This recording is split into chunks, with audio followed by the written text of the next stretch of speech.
जोपर्यंत तुमची लेकरं स्वतःच्या पायावर उभी राहत नाहीत तोपर्यंत तुमच्या पोराले कधीही सांगू नका तुमच्या नावावर किती जमीन आहे, तुमच्या बँकेत किती पैसे आहेत, कधीही सांगू नका.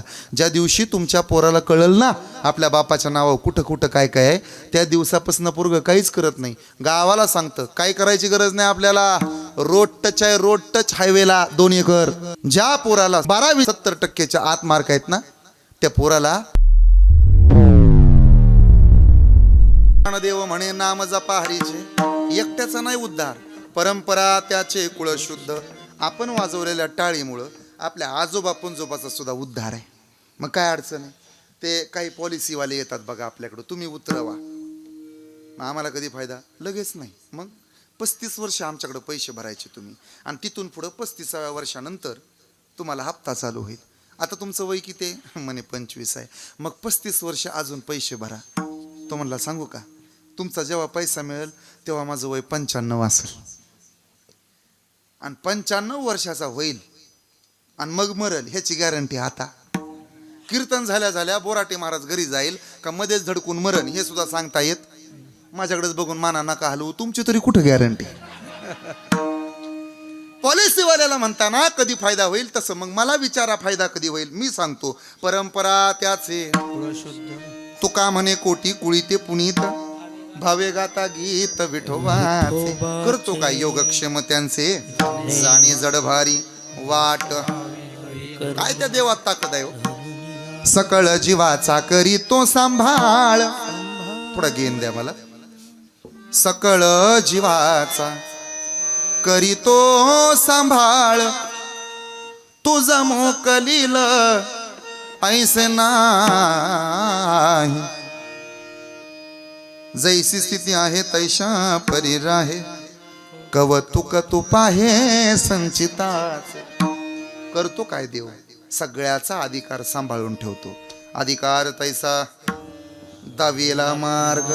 संत काय करतात माहिती आहे, एक गंमत सांगू का बाबा. असं आहे त्या देवाच्या दारात तरी एका क्षणाचं वेटिंग आहे. हरिपाठातला पहिला अभंग आहे बघा. आहे का पाठ कुणाला हरिपाठ? जाऊ द्या एखादा अभंग.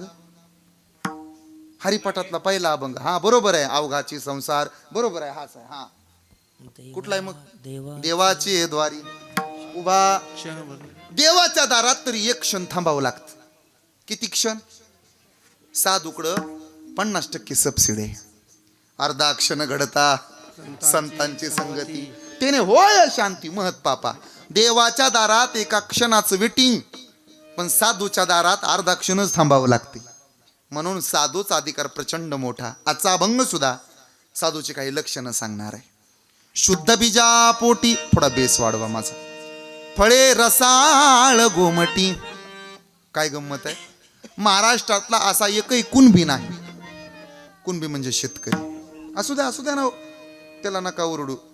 ते छान, मला लेकरू लय आवडले. त्याची माय जर आज कीर्तनात असेल ना तर कीर्तन झाल्यावर त्याची दृष्ट काढा. आल्या गेल्याची, भूता खेताची, नदी नाल्याची, विणकऱ्याची, चोपदार मामाची, माझी पकवाजाची, काळ्या बेंद्राची दृष्ट लागू नये त्याची दृष्ट काढा. किती सुंदर आहे बघा ते. नका नका उठवू त्याला. अहो ते त्याच्याकडून शिकायला मिळते आप्पा. त्याच्यासारखं गोड असावं बघा ना. काय नाही त्याला देणं घेणं, कोण कुठल्या पक्षात गेलं आणि कोण कोणी पार्टी बदलली, काय करायचं त्याला घेणं देणं. तुमचं तुम्ही मरा म्हणते ते, काय मला गरज नाही कोणाची. लय गोड असंच जागावं. बालवई खेळी रमलो, बालवई खेळी रमलो, तारुण्य नासले, वृद्धपणी देवाता, वृद्धपणी देवाता, दिसे पैल तीर, पैल तीर, चंद्रभाभो पांडुरंग, चंद्रभाभो पांडुरंग, मन करा थोर, मन करा थोर, कैवल्याच्या चांदण्याला भुकेला चकोर, कैवल्याच्या चांदण्याला भुकेला चकोर. माझ्या दादानो, तरुण पोरं भूतकाळात रमतात, म्हातारी माणसंही भूतकाळात रमतात. म्हातारी माणसं लहानपण आठवतात. पण साधू मात्र भविष्याचा विचार करतो. जन्म मरण नको आता, नको येर झार. जन्म मरण नको आता, नको येर झार. नको ऐहिकाचा नाथा, व्यर्थ भडी मार चंद्रभाव पांडुरंग. चंद्रभाव पांडुरंग मन करा थोर. कैवल्याच्या चांदण्याला भुकेला चकोर. कैवल्याच्या चांदण्याला भुकेला चकोर. माणसानं लहान व्हावं, आयुष्याबरोबर आरोग्य, ज्ञानाबरोबर नम्रता आणि श्रीमंतीबरोबर समाधान असावं. आजच्या अभंगात असं पहिलं चरण सांगतं की शुद्ध बीजापोटी फळे रसाळ गोमटी. महाराष्ट्रातला असा एकही कुणबी नाही की ज्या कुणब्याचं या अभंगाचं पहिलं चरण पाठ नाही. काय चरण आहे? शुद्ध बीजा फळे रसाळ. मला उत्तर द्या टाळकरी तुम्ही. बी शुद्ध आहे तरच फळ शुद्ध. यावर तुमचं मत काय? बरोबर का चूक आहे? हे बरोबर. तुकोबरायांचा अभंग आहे म्हणजे तो काय चुकीचा असणार आहे? या अभंगाचं पहिलं चरण काय म्हणतंय? बीज जर चांगला असेल तर त्याला येणारं फळ सुद्धा. हे काय सांगायची गोष्ट आहे महाराज? काही गोष्टी सांगाव्या लागत नाहीत. भाव तिथं देव, हे काय सांगावं लागतं? भाव तिथं, बोला ना, भाव तिथं आणि चिवडा तिथं शेव. हे काय सांगायची गोष्ट आहे? तसं बी शुद्ध आहे तर त्याला येणारं फळ सुद्धा शुद्ध आहे. हे काय सांगायची गोष्ट आहे महाराज? पटलं आम्हाला. मग असं जर तुम्ही म्हणत असाल की बी चांगलं असलं तरच फळ चांगलं, तर इथून पुढच्या 3 चरणाचा अर्थ आणि या चरणाचा अर्थ कुठं जुळत नाही. कशावरून? माझ्याकडे लक्ष द्या, कीर्तन कळेल. असंच म्हणताना की बी चांगलं असेल तर फळ चांगलं, तर मग अशी काही उदाहरणं आहेत? बी वाईट आहे, फळ सुद्धा वाईट आहे. बी चांगलं आहे, फळ वाईट आहे. कधी कधी बी वाईट आहे, फळ चांगलं आहे. मग कशावरून म्हणता शुद्ध बीजा पोटीन फळी रसाळ गोमटी? नेमकं म्हणणं तरी काय आहे तुकोबा तुमचं? ऐका बरं का, फार गोड सांगायचंय. मला वाटतं 39 वर्ष झाली ना आपल्या पारायणाला, बरोबर ना? आता पुढचं वर्ष किती आहे? म्हणजे सप्ताह तरुण झालाय आपला, प्रौढ आहे सप्ताह आपला. त्याला कळतंय चांगलं काय वाईट काय. त्यामुळे ऐकाल या अपेक्षेसह मी बोलणार आहे. मी असं ऐकलंय जिंती गावातले लोक हुशार आहेत म्हणे. मी असं ऐकलंय बाबा तुम्ही चांगल्या चांगल्या महाराजांना आतापर्यंत अनुमोदन दिले, असं ऐकलं बाबा मी. त्यामुळे बघू मला किती सहकार्य करतात. बी चांगलं तर फळ सुद्धा. मला सांगा ना, असंच जर असेल की बी शुद्ध मगच फळ शुद्ध, तर असाही माझा पहिला मुद्दा आहे अभंगातला. कधी कधी बी वाईट असते आणि फळ तर त्याच्यावरनं वाईट असते. कशावरनं? ऐकाच. कडुलिंबाचं बी आहे, गोड आहे का कडूच आहे ते? आणि त्याला येणाऱ्या लिंबोळ्या गोड गोड आहेत ना. मग असं जर म्हणत असाल की गोड बी असलं तरच फळ गोड, तर इथं कसं लावाल तुमचं हे प्रमाण? आता मुद्दा क्रमांक 2. कधी कधी बी चांगलं तो फळ वाईट. कृष्ण नावाचं बी आहे, कृष्णाचं आडनाव काय हो? यादव. कृष्ण नावाचं बी आहे, कृष्णाचं आडनाव काय? यादव. यादव. कृष्ण नावाचं बी आहे आणि लालू प्रसाद नावाचं त्याला आलेलं फळ आहे. माझं बोलणं कळतंय ना? कधी कधी बी पण वाईट आणि फळ पण वाईट. धृतराष्ट्र नावाचं बी आहे आणि दुर्योधन नावाचं त्याला आलेलं फळ आहे. अजून सुद्धा गावागावानं धृतराष्ट्र आहे तो पुत्रप्रेमात वेडे झालेले. आणि दुर्योधन तरी काय मेलेत का? अहो ते सुद्धा आहेत. कीर्तनाला उशिरा येतं, पाठीमागं बसतं आणि मग कीर्तन करायचं माप. मानलं पाहिजे बाबा त्या पैलवानाला, फौजदाराला, आप्पाला. हुडकून आणतात महाराज, निवडून गोळा केलेत त्यानं बी. फौजदारानं, पैलवानानं. ते तरी काय कच्चे आहेत का? इकडून टाकलं की तिकडून आणि तिकडून टाकलं की तिकडून आणि ते काय आताचे आहेत का? अरे ते मुरलेले आहेत पहिल्यापासून, त्यांना कळतंय कुणाला कुठं टाकायचं काय. निवडून आणले त्यानं ते काय हलके वाटले काय तुला? अरे शेवटी भोसले महाराजांना गोळा केलेलं मटेरियल आहे सगळं हे. हे काय कमी वाटलं का तुला? हे बघ शेवटी बोराटे महाराज मी बारीक दिसतोय पण चुळून सांगतोय बरं का, असं दाबून हा असं मस्त पैकी. हे बघ कसं खेळावतंय बघ माणसं, इकडून तिकडं तिकडून इकडं इकडून तिकडं तिकडून इकडं. हे बघ शेवटी झेलायचंय ती झेलायचंय, शेवटी काय संग न्यायचं. हे बघ त्याचा बी सांगायचा धंदा आहे, पाहिजे ती घ्यायचं नको ती टाकून द्यायचं. हा गेलं आमचं कीर्तन त्याच्या इड्यावर. कोण म्हणलं दुर्योधन नाही अजून? ते देवळात आलं तर चांगला बल काढून नेतंय आणि गेलेलं तिथं नेऊन लावते. वर्गणी मागितली तर म्हणतंय तिला विचारतून मग देतो. कुठलं द्यायला आणि काय तेव्हा? अजिबात कधी ते मंडपात येत नाही, पुढं बसत नाही. अखिल भारतीय मापकाडी संघटनेचा अध्यक्ष. सदैव कधी फोन करा, कुठे आहे? सासरवाडीत. 5वीलाच पुजली त्याच्या सासरवाडीत.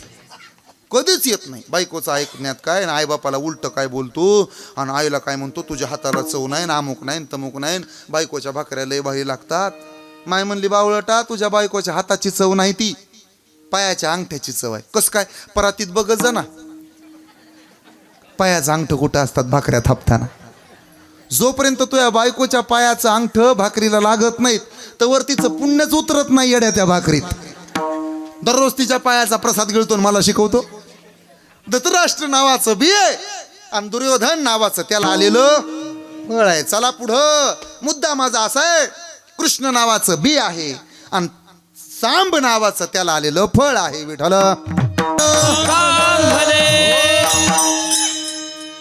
कृष्ण नावाचं बी आहे, सांब नावाचा त्याला झालेला मुलगा, हे त्याला मिळालेलं फळ आहे. महादेव महाराज सोपं करतो ऐका. कृष्णाला मुलगा, त्याचं नाव आहे सांब. देवाच्या पोराचं नाव काय? सांब. कृष्णाच्या मुलाचं नाव काय? सांब.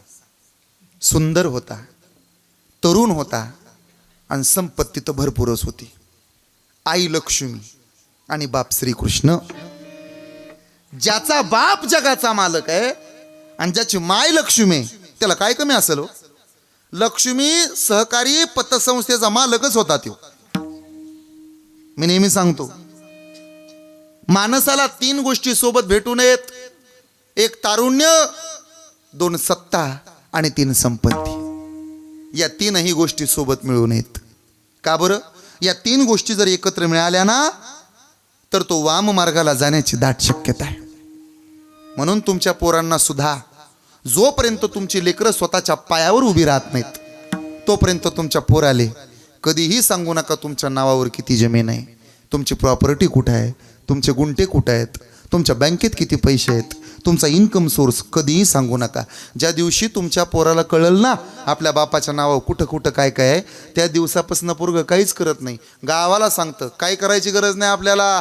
रोड टच आहे, रोड टच हायवेला 2 एकर. अण्णा तुम्ही फक्त मराव. अण्णा म्हणतो का तुम्ही मराव, तुम्ही मेला ना बॅनर लावून जमीन विकायला काढतो, गावठाण प्लॉट विकणे आहेत. अण्णा मरायचीच वाट बघतं ते. अण्णा एवढा कष्ट करतो ना जिवंतपणी, बांध काय पोखरतो लोकाचे, चपल्या काय नेतो कीर्तनाला आल्यावर, वर्गणी काय देत नाही, प्रसादाला बसला तर भात काय बांधून नेतो घरी. बंगला बांधला अण्णानं आणि पोरानं ऐकायला काढला. म्हणून जोपर्यंत तुमचं लेकरू स्वतःच्या पायावरती उभं राहत नाही तोपर्यंत त्याला जास्त सांगत जाऊ नका पैसे किती. माझी विनंती आहे आज दिनतीकरांना, तुमच्या पोराला माफी मागून बोलतो, 12वीच्या पुढं जर त्याला 70% पडले असतील ना तर त्या 70% पुढं मार्क पडलेल्याच पोराला तुम्ही मला वाटतं कॉलेजला पाठवावं. ज्या पोराला 70%च्या आत मार्क आहेत ना त्या पोराला कपड्याच्या दुकानात घड्या घालायला पाठवा. त्याला उद्योग व्यवसाय टाकून द्या, त्याला फिटर बनवा, त्याला वेल्डर बनवा. नका त्याला तिकडे कॉलेजला पाठवू. नाहीतर ते स्प्लेंडरचे आरशेच काढणार आहे, नाहीतर ते बुलेटची बुंगळीच काढणार आहे आणि कॉलेज सुटायच्या टायमाला कॉलेजच्या बाहेर जाऊन उभा राहणार आहे. एकाचे बुट, एकाचे सॉक्स, हातामध्ये साखळी, तोंडात मावा आणि रका रका बघणार आहे. अखिल भारतीय उपाशी संघटनेचा अध्यक्ष. माझी विनंती आहे तुम्हाला, माझं बोलणं मनावर घ्या. माहित नाही तुम्हाला तुमचा नातू काय काय पराक्रम करतो ते. शेजारी कुणी नसल्यावर 7-8 पोरांच्या गप्पा ऐका फक्त. ज्या गप्पा तुम्ही तुमचं लग्न झाल्यावर मारत नव्हता ना, त्या गप्पा तिसरीतलं पोरग हाणते आता. आजोबा मोबाईल घेतो आणि नातू म्हणतो कळत नाही तर कशाला घेता, इकडं ना. सांगा कुठल्या नटीची रील लावून देऊ, लगेच लावून देतोय हो. ऐकताय ना. चंद्रभाभो पांडुरंग, चंद्रभाभो पांडुरंग, मन करा थोर, मन करा थोर, कैवल्याच्या चांदण्याला भुकेला चकोर.